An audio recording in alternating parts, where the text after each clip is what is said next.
நான் உங்கள் மோசஸ் உலகில் ஜோதிட வாஸ்து கன்சல். என் உயிரான ஈசனை முன்னிறுத்தி அவனால் அவள்தான் வணங்கி ரிஷப ராசிக்கு இந்த ஜூலை மாதம் எவ்வாறு இருக்க போகுதுன்னு தான் பார்க்க போகிறோம்.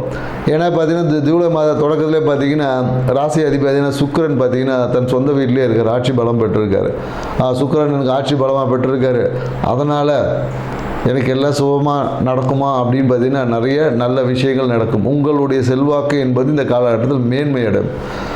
சில பிரச்சனைகள் உங்களை தேடி வரும்னு தான் சொல்லுவோம். பிரச்சனைகளும் உங்களை தேடி உங்கள் வீடு தேடி வரும். நீங்கள் எங்கே இருந்தாலும் உங்களை வீடு தேடி வந்து பிரச்சனைகள் என்பது ஏற்படுது. இந்த காலத்தில் என்னென்னாக்கா இந்த லக்ஸரியான விஷயங்களுக்காக சிறிய கடன் வாங்கக்கூடிய வாய்ப்புகள் எல்லாமே இருக்குது. அதே போல் என்னென்னாக்கா இந்த கால பொருளாதாரம் சார்ந்த முயற்சி, நீங்கள் பண விஷயத்துக்கு எடுத்த முயற்சிகள் எல்லாமே வெற்றி அடையும், இந்த காலத்தில் கிடைக்கும்.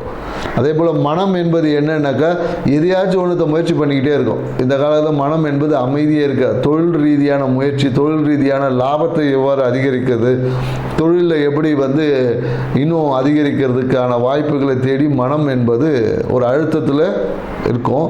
அந்த அழுத்தத்தின் வகையாக லாபமாக நஷ்டமானா இவங்களுக்கு லாபம் தான் அதிகரிக்கும். லாபத்தை நோக்கி மனம் வந்து போயிட்டுருக்கும்.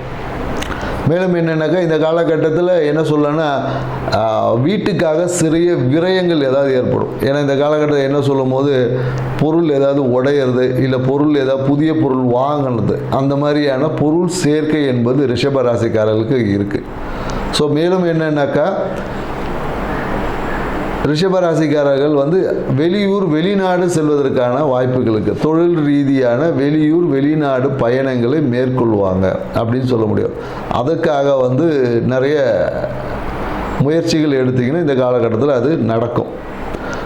ஸோ மேலும் பார்த்திங்கன்னா வீட்டின் மூலியமாக தாய் மூலியமாக ஏதாவது ஒரு ஆதாயம் இருக்குது. இப்போ நீங்கள் என்னென்ன ரிஷபராசிக்காரங்க ஏதாவது வீடு வாடகை விட்டு வருமானம் பார்க்கலாமா, இல்லை வண்டி வாடகை விட்டு வருமானம் பார்ப்பது, இந்த மாதிரியான சூழல் என்பது இருக்கும். பொருளாதாரம் என்பது திடீர்னு வரும் அப்படின்னு தான் சொல்லுவோம். பிளான் பண்ணி எதுவுமே விஷயங்கள் நடக்காது. எதாச்சியாக திடீர்னு பொருளாதாரம் வரும். உங்களோட பொருளாதாரம் வந்துட்டால் அதே போல் செலவும் என்பது உடனடியாக வந்துடும். எவ்வளோ வருமானம் வருதோ அதுக்கு ஈக்குவலாக செலவு இருக்கும். அப்போ உங்களுடைய அக்கௌண்ட்டில் பணத்தை வைப்பதை காட்டிலும் நீங்கள் என்ன பண்ணுன்னா உங்களோட வாழ்க்கை துணைக்கு உங்கள் அக்கௌண்ட்டில் இருக்க பணத்தை மாற்றிடுறது தான் சிறப்பு. ஏன்னா அவங்க அக்கௌண்ட்டுக்கு போயிட்டால் உங்கள் கையில் இருக்கக்கூடிய பணம் ஏதாவது ஒரு விதத்தில் இல்லை ஏதாவது ஒரு காரணங்களுக்காக செலவாகணும், இல்லை கடன்களை அடைக்கணும், இந்த மாதிரியான விஷயங்கள் சூழல் இருப்பதால் நீங்கள் உங்கள்கிட்ட பணம் வந்துச்சுன்னா அந்த பணத்தை உங்களோட வாழ்க்கை துணை பேரில் மாற்றிடணும். மேலும் என்னென்னாக்கா உங்களுக்கு ரிஷபராசிக்காரர்களை பரிகாரமாக என்ன சொல்லலான்னா பொருளாதார வரவு மேன்மை அடையிறதுக்கு நிறைய ஆன்மீக விஷயங்களில் ஈடுபடுங்க. குறிப்பாக என்ன சொல்லலாம் அப்படின்னு பார்த்தீங்கன்னா எங்கேயாவது இந்த குரு ஸ்தலத்துக்கு போயிட்டு அங்கே நெய் தீபம் ஏற்றி வழிபாடு செய்வது உங்களுக்கு சிறப்பான பலனை தரும். ரிஷபராசிக்காரங்க இந்த காலத்தில் நெய் தீபத்தை வழிபடலாம். அப்படி இல்லைன்னா இந்த அரச மரம் இருக்கு இல்லைங்களா, அரச மரத்தை நல்லா ஒரு 6 தடவை சுற்றி வந்துட்டு அரச மரத்தை அடியில் இருக்க விநாயகருக்கு நீங்கள் வந்து நெய் தீபம் ஏற்றலாம்.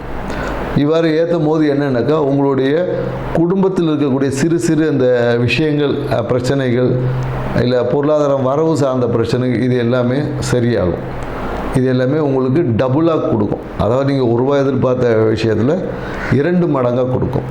அதே போல் இந்த காலகட்டத்தில் கொழுப்பான உணவுகளை சாப்பிடுவது கொஞ்சம் குறைச்சிக்கணும். கொழுப்பு உணவுகள், இனிப்பு உணவுகளை அளவுக்கு மீறி சாப்பிடக்கூடாது. அளவுக்கு மீறினா அமிர்தமும் நஞ்சு என்பது கொஞ்சம் புரிஞ்சுக்கணும்.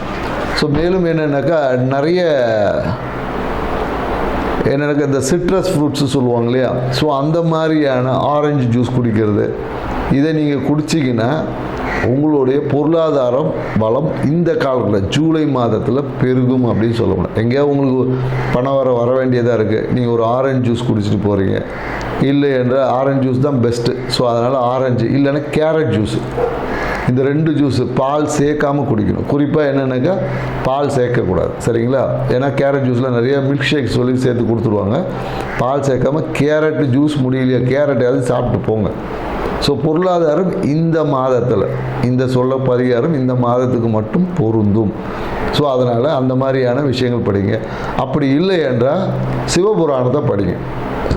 இது எப்போ வேணாலும் படிக்கலாம். சிவபுராணத்தை நீங்கள் எப்போ படிச்சீங்கனாலும் உங்களுக்கு பொருளாதாரம் என்பது மேன்மை அடையும், அதிகரிக்கும், வருமானம் பெருகும்.